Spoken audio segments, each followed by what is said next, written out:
천국으로 가는 해변. 해변에 도착한 사람들. 저는 해변 바위 앞에서 주님께서 오시기를 기다렸습니다.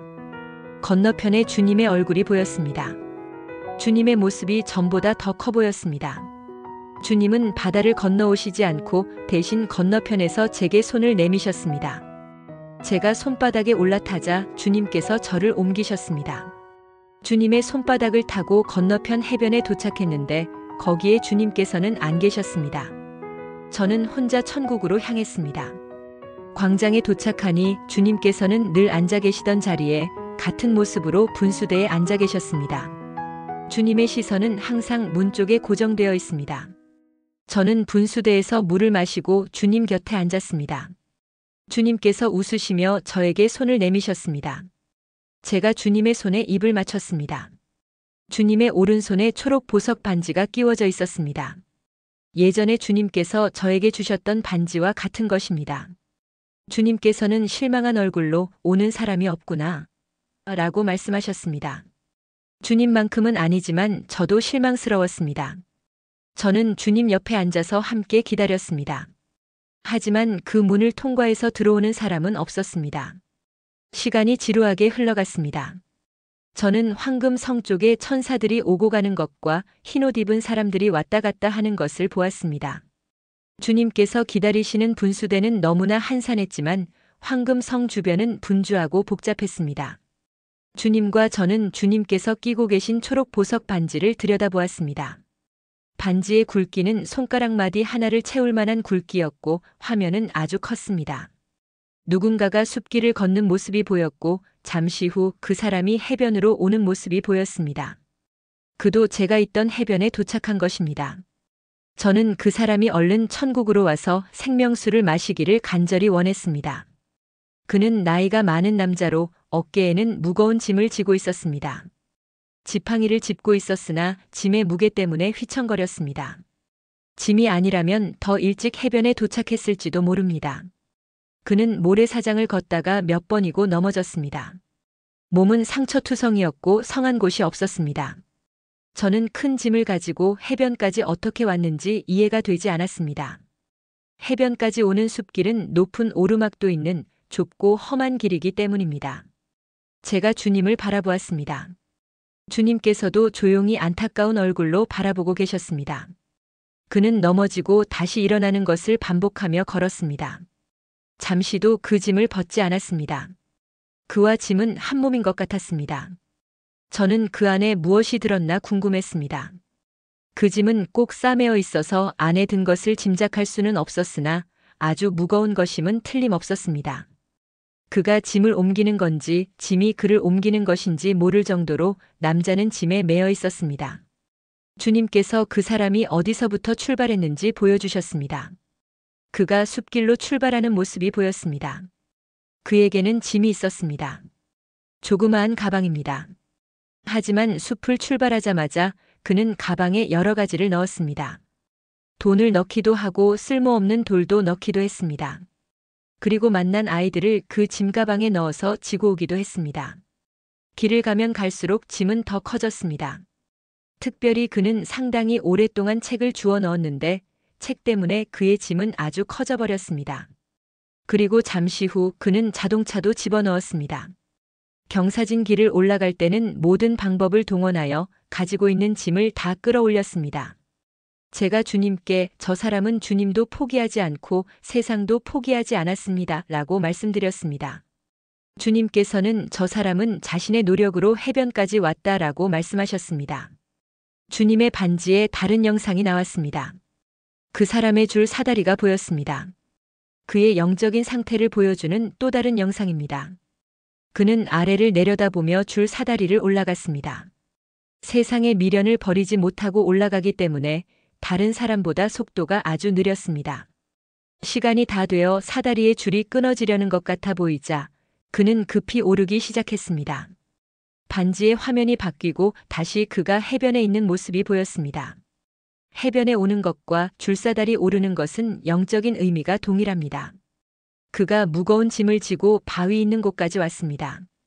그제야 무거운 짐을 어깨에서 내려놓았습니다. 그가 쉬는 동안 짐이 꿈틀거리기 시작했고 안에 든 것이 튀어나오기 시작했습니다. 그가 벌떡 일어나 모두 주워서 짐 속에 다시 집어넣었습니다. 하지만 다시 짐은 꿈틀거렸습니다. 안에 든 것이 다시 튀어나오려 했습니다. 그는 짐이 움직이지 못하도록 바위에 묶어보려고 했습니다. 하지만 그 큰 짐을 바위에 묶는 것은 쉬운 일이 아니었습니다. 그는 너무 다급했습니다. 그러는 중에 책이 한 권 튀어나와 물살에 실려 떠내려갔습니다. 그가 얼른 가서 줍는 동안 다른 것들이 튀어나왔습니다. 그가 공부했던 많은 책과 노트들이 나오고 있었습니다. 그것들은 해변에 와서는 안 되는 것들입니다. 그리고 예금 통장들과 졸업장, 청진기, 그리고 오래되고 못 입는 옷도 나왔습니다. 그런데 그가 하나를 주우면 다른 여러 개가 더 멀리 달아나기 때문에 그의 힘으로는 그것들을 다 줍지 못했습니다. 그가 다 줍지 못해서 안절부절하고 있을 때 짐 안에서 가장 크고 시커먼 것이 토해졌습니다. 자세히 보니 죽은 사람이 들어가는 관이었습니다. 그 관을 그가 왜 가지고 있는지 모르겠습니다. 관 뚜껑이 열리고 안의 것들이 튀어나왔습니다. 그것은 성경이었습니다. 성경책이 한 장씩 찢겨 그 관에 가득히 담겨 있었던 것이었습니다. 그 성경 낱장들은 모두 오래되어 닳아 있었고 밑줄이 그어져 있었습니다. 찢어진 성경이 해변에 흩어졌습니다. 바람이 분 것도 아닌데 종이들이 흩어진 것입니다. 그가 관을 붙들고 큰 소리로 울었습니다. 그리고 그 짐에서 나온 모든 것이 순식간에 동굴로 빨려 들어가기 시작했습니다. 그의 찢어진 성경도 그 관과 함께 동굴로 빨려 들어갔습니다. 그가 빈손으로 울었습니다. 동굴은 그 사람까지 집어삼키려고 가까이 왔습니다. 그는 상황을 알아차리고 뒷걸음질 쳤지만 동굴로 갈 수밖에 없었습니다. 저는 주님께 여쭈어 보았습니다. 해변에 왔던 그 남자는 어떻게 된 것입니까? 그는 자신의 노력으로 여기까지 왔다. 성경에 살아있는 말씀으로 자신을 살리지 못했다. 모든 말씀을 세상 지식과 똑같이 취급한 것이다.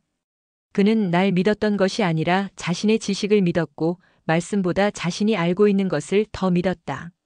그는 구원받지 못했다. 하지만 그도 주를 위해 한 것이 있겠죠? 자신을 위해 살았다. 주님께서 분명하게 대답하셨습니다. 그리고 또다시 반지의 화면을 보여주셨습니다. 늙은 여자가 화면에 나타났습니다.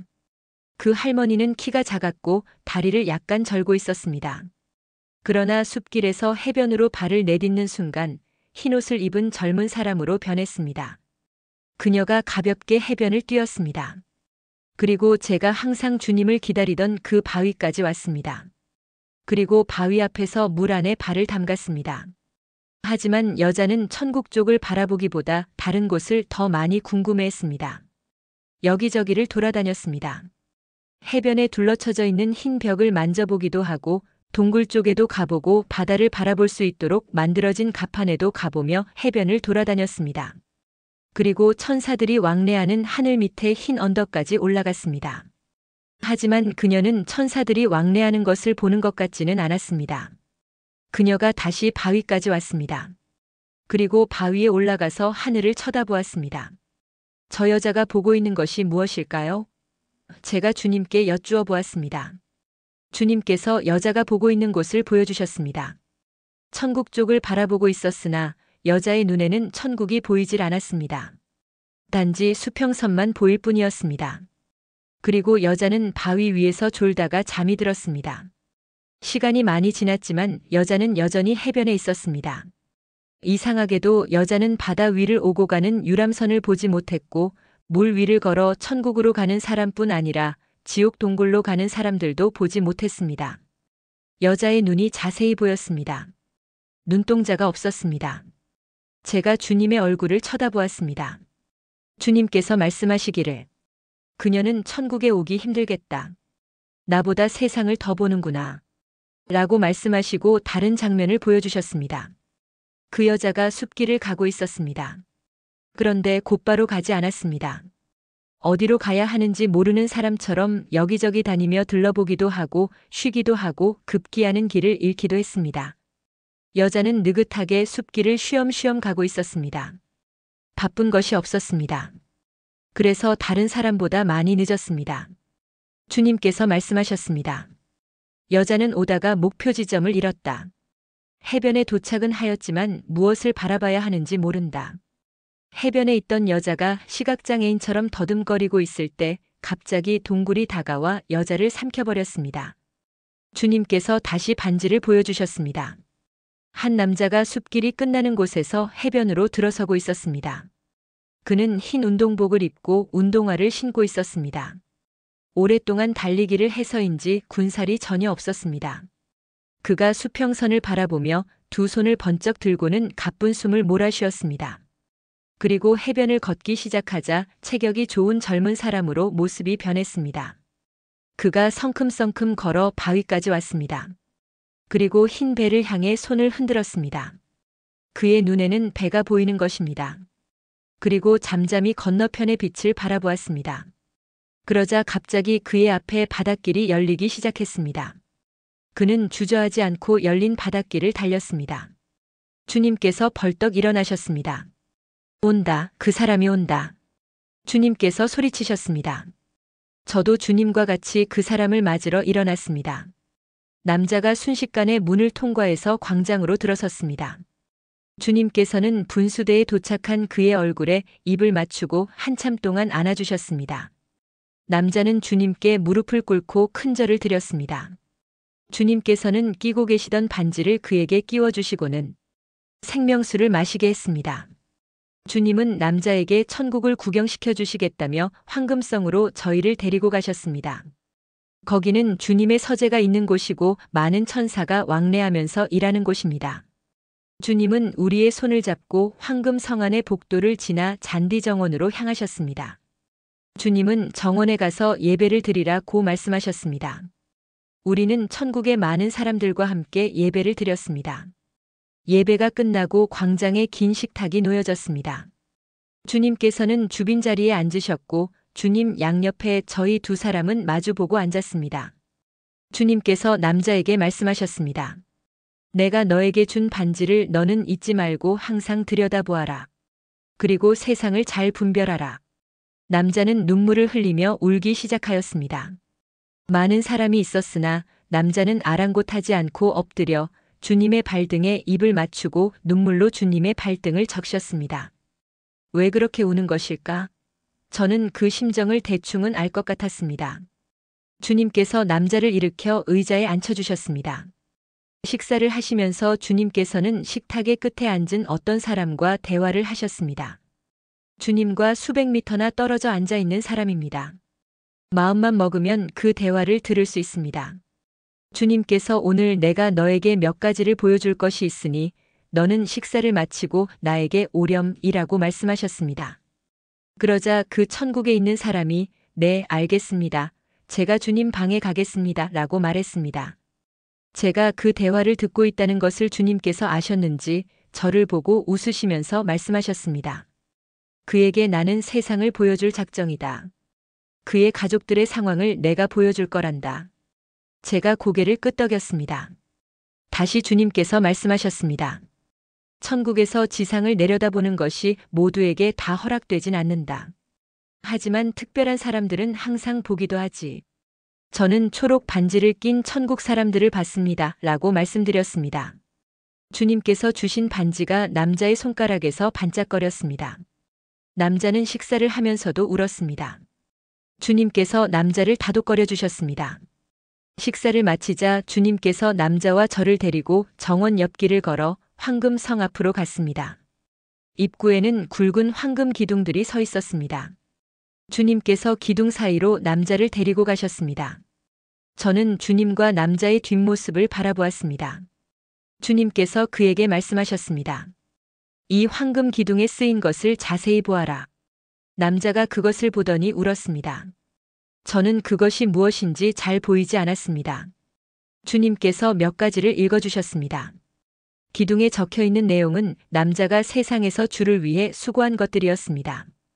주님께서 왜 거기에 기록하셨는지 저는 모릅니다. 남자는 계속 울고 있었습니다. 주님께서 말씀하셨습니다. 내가 보는 이 기둥들은 나를 위해 수고한 자들의 기록이 새겨져 있다.